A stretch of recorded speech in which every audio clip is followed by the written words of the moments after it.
ಓಬದೇನಹಳ್ಳಿಯಲ್ಲಿ ನಿರ್ಮಿಸಿರುವ ಶ್ರಮಿಕ ತಾತ್ಕಾಲಿಕ ವಸತಿ ಸಮುಚ್ಚಯಗಳ ಉದ್ಘಾಟನೆ ಹಾಗೂ ಜಿಲ್ಲೆಯ ಅಸಂಘಟಿತ ವರ್ಗಗಳ ಕಾರ್ಮಿಕರಿಗೆ ಸ್ಮಾರ್ಟ್ ಕಾರ್ಡ್ ವಿತರಣೆ ಮತ್ತು ಅರಿವು ಕಾರ್ಯಕ್ರಮವನ್ನು ಉದ್ಘಾಟಿಸಿ ಮಾತನಾಡಿದ ಸಚಿವ ಸಂತೋಷ್ ಲಾಡ್, ರಾಜ್ಯದಲ್ಲಿ 91 ಅಸಂಘಟಿತ ವಲಯಗಳನ್ನು ಗುರುತಿಸಲಾಗಿದ್ದು, ಕಾರ್ಮಿಕ ಇಲಾಖೆಯ ಮಂಡಳಿಗಳ ಮೂಲಕ ಹಲವು ಸೌಲಭ್ಯ ಒದಗಿಸುತ್ತಿದ್ದೇವೆ.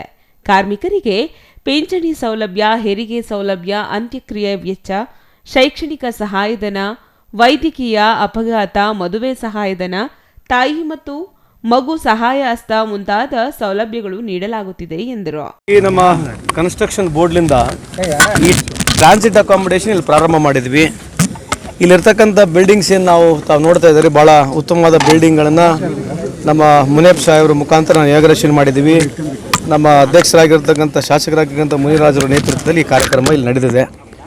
ಇದು ಒಂದು ನೂತನವಾದಂಥ ಪ್ರಯತ್ನ. ಯಾಕಂದರೆ ಕನ್ಸ್ಟ್ರಕ್ಷನ್ ಬೋರ್ಡ್ಲಿಂದ ನಾವು ಇದೇನು ಟ್ರಾನ್ಸಿಟ್ ಅಕಾಮಿಡೇಷನ್ ಮಾಡಿದ್ದೀವಿ, ಬೇರೆ ಬೇರೆ ವಲಸೆ ಅಂದರೆ ಬೇರೆ ಜಿಲ್ಲೆಯಿಂದ ಬರ್ತಕ್ಕಂಥ ಜನರಿಗೆ ಅಥವಾ ಬೇರೆ ರಾಜ್ಯಗಳಿಂದ ಬರ್ತಕ್ಕಂಥ ಜನರಿಗೆ ಇಲ್ಲಿ ಬಂದಾಗ ಅವರಿಗೆ ಇರ್ತಕ್ಕಂಥ ವ್ಯವಸ್ಥೆ ಭಾಳ ಅನಾನುಕೂಲ ಆಗುತ್ತಂತ ನಮಗಿರ್ತಕ್ಕಂಥ ಮಾಹಿತಿಯಲ್ಲಿ ಇದೇ ರೀತಿಯಾಗಿ ಸುಮಾರು ಒಂದು 10 ಜಿಲ್ಲೆಗಳಲ್ಲಿ ಪ್ರಾರಂಭಿಕವಾಗಿ ಪ್ರಾರಂಭ ಮಾಡಿದ್ದೇವೆ. ರಾಜ್ಯ ಅಸಂಘಟಿತ ಸಾಮಾಜಿಕ ಭದ್ರತಾ ಮಂಡಳಿಯಲ್ಲಿ 23 ಅಸಂಘಟಿತ ಕಾರ್ಮಿಕ ವರ್ಗಗಳ ಕಾರ್ಮಿಕರಿಗೆ ಉಚಿತವಾಗಿ ನೋಂದಾಯಿಸಿ ಸ್ಮಾರ್ಟ್ ಕಾರ್ಡ್ ನೀಡಲಾಗುತ್ತಿದೆ. ಅಸಂಘಟಿತ ವಲಯದ ಗಿಗ್ ಕಾರ್ಮಿಕರು, ಸಿನಿಮಾ ಮತ್ತು ಸಾಂಸ್ಕೃತಿಕ ಕಾರ್ಯಕರ್ತರು, ಪತ್ರಿಕಾ ವಿತರಕ ಕಾರ್ಮಿಕರು ಹಾಗೂ ಖಾಸಗಿ ವಾಣಿಜ್ಯ ಸಾರಿಗೆ ವಲಯದ ಕಾರ್ಮಿಕರ ಕಲ್ಯಾಣಕ್ಕಾಗಿ ಪ್ರತ್ಯೇಕ ಯೋಜನೆ ರೂಪಿಸಲಾಗಿದೆ ಎಂದು ಸಚಿವ ಸಂತೋಷ್ ಲಾಡ್ ಹೇಳಿದರು. ಸರ್ಕಾರದಿಂದ ರಾಜ್ಯದ ಗಿಗ್ ಕಾರ್ಮಿಕರಿಗಾಗಿ ವಿಶೇಷ ವಿಮಾ ಯೋಜನೆಯನ್ನು ಜಾರಿಗೊಳಿಸಿದೆ.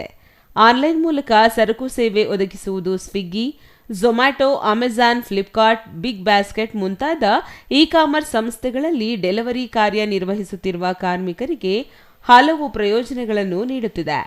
ಅಪಘಾತದಲ್ಲಿ ಆಕಸ್ಮಿಕವಾಗಿ ಸತ್ತು ಹೋದವರಿಗೆ ಮೊದಲು ಅವರಿಗೆ 2 ಲಕ್ಷ ನೀಡಲಾಗುತ್ತಿತ್ತು. ಈಗ 5 ಲಕ್ಷ ಕೊಡುತ್ತಿದ್ದೇವೆ. ಇದರ ಉದ್ದೇಶ ಅವರ ಕುಟುಂಬಕ್ಕೆ ಆರ್ಥಿಕವಾಗಿ ಅವರ ಜೀವನ ನಡೆಸಲು ಆಸರೆಯಾಗಬೇಕು ಎನ್ನುವುದು ನಮ್ಮ ಆಶಯ. ಆದ್ದರಿಂದ ನಾವು ಈ ಕಾರ್ಯಕ್ರಮವನ್ನು ಹಮ್ಮಿಕೊಂಡಿದ್ದೇವೆ ಎಂದು ಸಚಿವ ಸಂತೋಷ್ ಲಾಡ್ ತಿಳಿಸಿದರು.